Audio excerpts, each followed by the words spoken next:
നമസ്കാരം രാജ്മോഹൻ സാർ. നമസ്കാരം.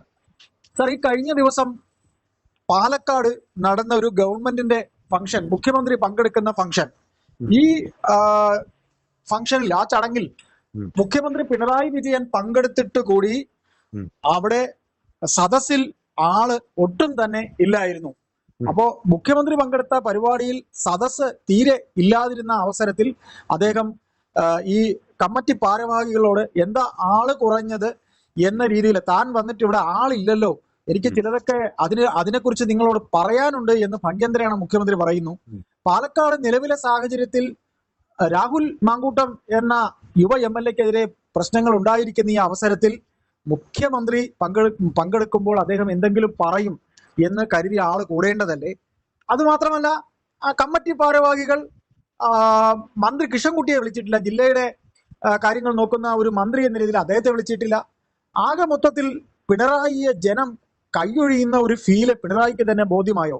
എന്താണ് സാർ ഇതിൽ താങ്കൾക്ക് പറയാനുള്ളത്? നമുക്ക് പറയാനുള്ളത്, പിണറായി നമ്മൾ അങ്ങനെ ഒറ്റതിരിഞ്ഞ് കുറ്റപ്പെടുത്തേണ്ട കാര്യമില്ല. ഒരുപക്ഷെ നയനാരും അല്ല EMS-ഉം നയനാരും അച്യുതാനന്ദനും കഴിഞ്ഞാൽ ബാക്കി പാർട്ടി സെക്രട്ടറിമാര് ജനങ്ങളെ ആകർഷിക്കുന്നതിൽ വളരെ പിന്നിലായിരുന്നു. ഇപ്പൊ ചടയം ഗോവിന്ദന്റെ ഇന്ന് ആഘോഷിക്കുന്ന ചടയം ഗോവിന്ദന്റെ കാര്യം എടുത്താലും CS കണാറിന്റെ കാര്യം എടുത്താലും അവരെല്ലാം ഒരു യാന്ത്രികമായി പാർട്ടി സെക്രട്ടറി സ്ഥാനം വഹിച്ചു പോയവരാണ്. ജനങ്ങളെ ആവേശം കൊള്ളിക്കാൻ പറ്റിയിരുന്ന പാർട്ടി സെക്രട്ടറിമാരെ ഏറ്റവും അവസാനത്തെ ആള് അച്യുതാനന്ദനാണ്. ഇപ്പൊ പിണറായി വിജയന് പറ്റിയിരിക്കുന്ന കുഴപ്പം, ഈ ഏത് പാർട്ടിയിലും നേതൃത്വത്തെ ജനം അംഗീകരിക്കണം, അനുസരിക്കണം.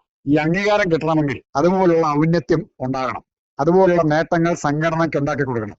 ഇവിടെ സംഘടന എന്നുള്ളത് പിണറായി വിജയൻ വളരെ ചെറുതായി, എത്ര ശുഷ്കമായി വരയ്ക്കാമോ ഒരു അസ്ഥികൂടം പോലെയാണ് സംഘടനയെ വരച്ചു വെച്ചിരിക്കുന്നത്. മജ്ജയും മാംസവും ഇല്ലാത്തൊരു അസ്ഥികൂടം. ഈ അസ്ഥികൂടത്തിന്റെ ബലത്തിലാണ് കമ്മ്യൂണിസ്റ്റ് പാർട്ടി അങ്ങനെ മാറ്റിയെടുത്തു. ഇപ്പൊ ഞാൻ വിചാരിക്കുന്നത്, പിണറായി ആശ്രമ പ്രസംഗിക്കാൻ ചെന്നാൽ പിണറായി ചെല്ലുന്നതിനൊക്കെയുള്ള ആൾക്കാർ ചെല്ലും. ചിലപ്പോ പാലക്കാട് ജനസാഗരം ആളിക്കത്തുന്നതാണ് അവിടെ. കാരണം രാഹുൽ മാങ്കൂട്ടത്തിനെതിരായി സമരം നടത്തി മുദ്രാവാക്യം വിളിച്ച് ആവേശം ജ്വലിച്ചു നിൽക്കുന്ന സഖാക്കളാണ് അവിടെയുള്ളത്. എന്നിട്ടും അത്രയും അനുകൂല സാഹചര്യം ഉണ്ടായിട്ടും പിണറായിയെ സ്വീകരിക്കാൻ, പിണറായി ഒരു നോക്ക് കാണാൻ ആരും എത്തിയില്ല എന്നുള്ളത് വളരെ ദയനീയമായ കാഴ്ച തന്നെയാണ്. ഒന്നുകൂടി നമ്മൾ ഓർക്കണം, പിണറായിയുടെ നമ്മൾ പണ്ട് നവകേരള യാത്രയ്ക്ക് വണ്ടി, വലിയ ബെൻസ് വണ്ടിയൊക്കെ ഉണ്ടാക്കിയല്ലോ, ലിഫ്റ്റും എല്ലാം ഉള്ള, കക്കൂസും എല്ലാം ഉള്ള വണ്ടി ഉണ്ടാക്കിയല്ലോ. അന്ന് ഒരു വങ്കൻ മന്ത്രി, അതുപോലെ തന്നെ AK ബാലനും പറഞ്ഞൊരു വാചകമുണ്ട്, പിണറായി സഞ്ചരിച്ച നവകേരള യാത്രയ്ക്ക് സഞ്ചരിച്ച വണ്ടി, വാഹനം, ബസ് എവിടെയെങ്കിലും ഒരു ടൂറിസ്റ്റുകൾക്ക് ഇഷ്ടം പോലെ ആകർഷിക്കാനായിട്ട്, ജനങ്ങളെ വരെ ആകർഷിക്കുന്ന, ടൂറിസ്റ്റുകൾ ആകർഷിക്കുന്ന ഒരു സാധനമായിരിക്കും എന്ന് പറഞ്ഞ് ഇയാളെ സൂചിപ്പിച്ച നേതാക്കന്മാരുള്ള പാർട്ടിയാണത്. അവിടെയാണ് അത് സത്യം തിരിച്ചറിയാനായിട്ട് ഇയാൾക്ക് പിണറായി വിജയന്റെ കണ്ണുകൾ മുഴുവൻ മൂടിക്കെട്ടി. സാർ, ആ പറഞ്ഞ ബാലനൊക്കെയുള്ള ജില്ലയാണ് പാലക്കാട്. പാലക്കാട് പിണറായിക്ക് വേണ്ടി എന്തെങ്കിലും ഡിഫെൻഡ് ചെയ്യാൻ സംസാരിച്ചുകൊണ്ടിരുന്ന പാലക്കാട് ബാലനാണ്. പക്ഷെ ബാലൻ പറയുന്നതിലെല്ലാം മുള്ളും മുനയും വെച്ചാണ് ബാലൻ ഓരോ വാക്കുകളും പറയാറുള്ളത്. അനുകൂലമാകാം, പ്രതികൂലമാകാം. പിന്നെ മറക്കരുത്, ഇവരെന്തെല്ലാം മൂടി വെച്ചിരുന്നാലും അപ്പുറത്ത് ഇയാൾ ചെയ്ത ദ്രോഹങ്ങൾ അവസാനം കൃഷ്ണകുമാരനോട് BJP-യോട് കൂട്ടുപിടിച്ച് എന്തെല്ലാം ചെയ്യേണ്ടി വന്നു, ഷാഫിയെ തോൽപ്പിക്കാൻ എന്തെല്ലാം ചെയ്യേണ്ടി വന്നു, നീലപ്പെട്ടി വിവാദം ഉണ്ടാക്കി, സഹാക്കൾ ഉണ്ടാക്കിയില്ലേ, അതെല്ലാം ഇയാളുടെ ഓഫീസിന്റെ ഡയറക്ഷൻ അനുസരിച്ച് മാത്രം മാനേജ് ചെയ്തിരുന്ന, അല്ലെ MP രാജേഷും അതുപോലുള്ളവർ മാത്രം മാനേജ് ചെയ്തിരുന്ന ഇലക്ഷൻ മെഷീനറി ആയിരുന്നു പാലക്കാട് ഉണ്ടായിരുന്നത്. അവിടെ കാണിച്ചു കൊടുത്തില്ലേ പാലക്കാട്ടെ ജനങ്ങള്? EMS പോലും സുരക്ഷിത താവളം തേടി മത്സരിക്കാൻ വന്ന, അച്യുതാനന്ദൻ പോലും സുരക്ഷിത താവളം തേടി മത്സരിക്കാൻ വന്ന പാലക്കാട്, അവിടെ ഇദ്ദേഹത്തിന് കാണാൻ ആളില്ല എന്ന് പറഞ്ഞാൽ അത് ദയനീയമാണ്. തീർച്ചയായിട്ടും സാർ പറഞ്ഞത് വളരെ കറക്റ്റ് ആണ്. കാര്യം, മാനാരിക്കുളത്ത് VS അച്യുതാനന്ദനെ തോൽപ്പിച്ച പാർട്ടി, അദ്ദേഹം പാലക്കാട് മലമ്പുഴ വന്നാണ് അദ്ദേഹം വിജയിച്ചത്.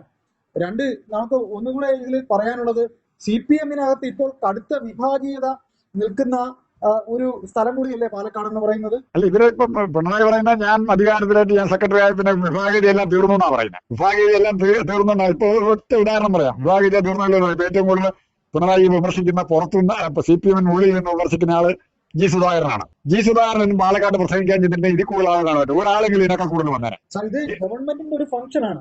അപ്പൊ പാർട്ടിക്ക് അതീതമായി പൊതുജനം കൂടേണ്ട ഒരു ഫംഗ്ഷനാണ്. അതിന് പോലും ജനമില്ല. അല്ല, അതിലൊരു ഏറ്റവും ദയനീയമായ മറ്റേ നമ്മൾ സൂക്ഷിക്കേണ്ട കാര്യം, ഒരു ബെനിഫിഷ്യറി മഫിയെ വളർത്തിയെടുത്തിട്ടുണ്ട്.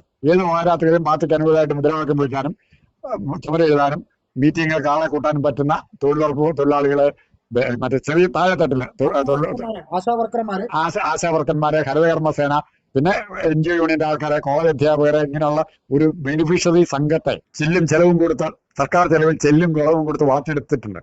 അവര് പോലും പിണറായിയെ കാണാൻ എത്തിയില്ല എന്ന് പറഞ്ഞാൽ ഇനി ഇദ്ദേഹത്തിന്റെ പുറകെ നടന്നുകൊണ്ട് കാര്യമില്ല എന്നുള്ള തിരിച്ചറിവിൽ നിന്നായിരിക്കും പുതുതായിട്ട് വരാൻ പോകുന്ന നേതാവിന്റെ പുറകെ പോകാൻ അവർ കാത്തിരിക്കുകയായിരിക്കും. തീർച്ചയായിട്ടും അത് ബാലൻ പറഞ്ഞത് ശരിയാണല്ലേ, പിണറായിയെ മ്യൂസിയത്തിൽ വെക്കാൻ സമയമായി. ഈ മ്യൂസിയത്തിൽ വെച്ചാൽ ആ വഴിക്ക് പോലും ആൾ ബോളാവും, അവിടെയാണ്.